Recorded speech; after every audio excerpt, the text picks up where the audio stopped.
Hi all, Rick here with another look at a TNG-era vessel that was drawn from the Battle of Wolf 359, in this case, the New Orleans frigate. Marker pens. Now, you'll never unsee that. The New Orleans was created for the Battle of Wolf 359, which happened entirely off-screen and only the aftermath was witnessed. Therefore, this craft was only ever seen as a floating hulk in space, heavily obfuscated by burns and damage. It was kit-bashed by Ed Mierecki before being systematically unmade to look like a broken mess for the show. It featured a mixture of different scale Galaxy-class components, made for different scale models to give it a unique proportion. In order to break up its silhouette, the outboard pods were added by Mike Okuda to avoid it looking like a Galaxy-class at a glance. The pods are just marker pens, dressed up to look pretty. There is little more to say, considering as with many of these kit bash models, you're working literally with what you already have, so there's very little concept work and design that goes into them, with all that being implemented into the ships you're using to build a new one. However, in the case of the New Orleans, I think the end result looks surprisingly cohesive, much like the Centaur class, despite the standout pods. In-universe, the construction began, as many have, at the San Francisco orbital shipyards, along with the Brasilia and Tycho lunar propulsion systems, so pretty much an entirely Sol system-based project. The origin of the design is pretty obvious from its visuals, that it was produced following the launch of the Galaxy class, along with a new wave of vessels drawn from the developments on that long project. The New Orleans class was effectively one of the last ships from this reinvention of the fleet, and fulfilled the role of the less resource-intensive multi-role craft, with a focus on exploration and defensive duties. With the Galaxy and Nebula classes helming the long-range surveys, the California and Last Generation vessels performing the logistical support, the New Orleans was able to undertake the sort of missions that a massive exploratory vessel would be a waste of resources on. The New Orleans was noted for being easier to construct due to its small frame and rigid design, unlike many others of the time which were internally or outwardly adaptable. Therefore, it was outfitted with excellent sensor systems and decent weaponry to handle a variety of missions, but more specialised tasks might be beyond it. I found one reference to the class being launched in 2332, but this seems needlessly early. So, the other launch date I read was from the Adventures RPG, which is a more believable 2364, considering the similarities with the Galaxy class. One of its key features were the extensive sensor strips running around its hull and the 3 dedicated sensor platforms that lined the ship. These added pods are readily identifiable and serve 2 functions. All 3 are loaded with probes, and each maintains its own workshop, information centre and dedicated computer core for the coordination of a drone fleet. The lower pod was specialised for planetary observation, with a series of probes that could operate in 1G environments for days, while the 2 top were for spatial and subspace phenomena.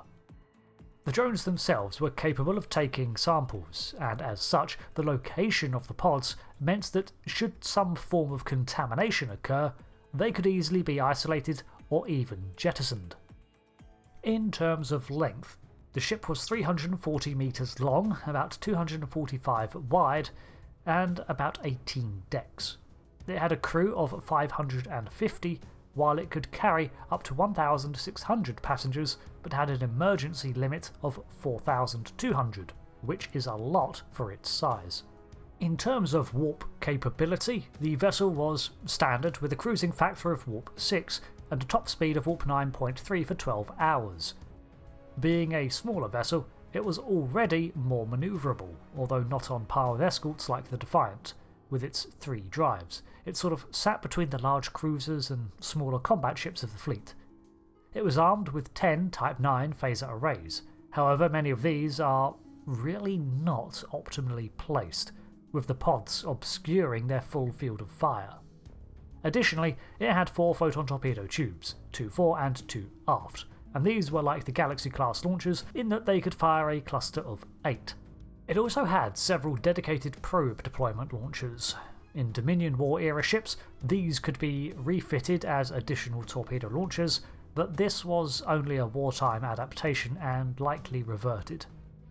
During that conflict, they made good spies and intelligence gathering craft, but were capable of taking action immediately if the task was small enough, operating as a recon destroyer.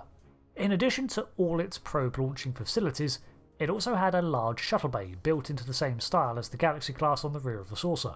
While not confirmed, this would suggest that it too featured the same expansive hangar system, although scaled down for its smaller overall size. So this vessel is essentially a Nebula class light.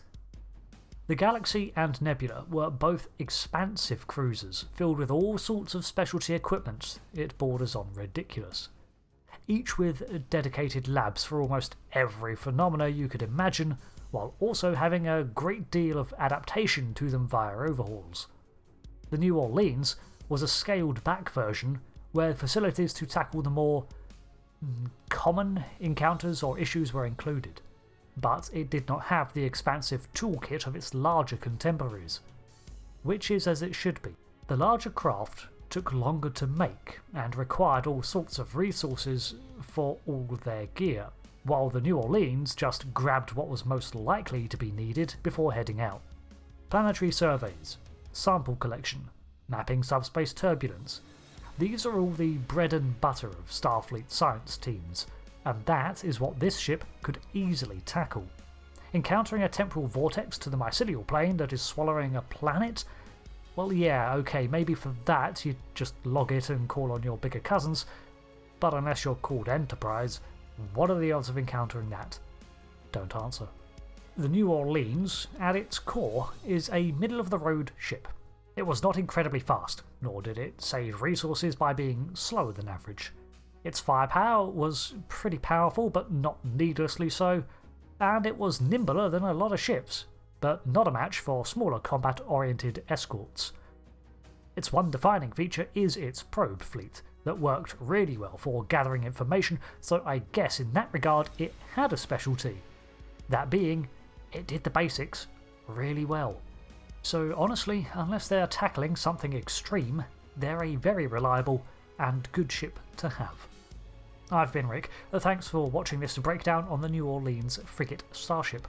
Of all the Galaxy class derivations, I think this is my favourite in terms of image, so it's a shame it never featured beyond the wreckage seen in Wolf 359.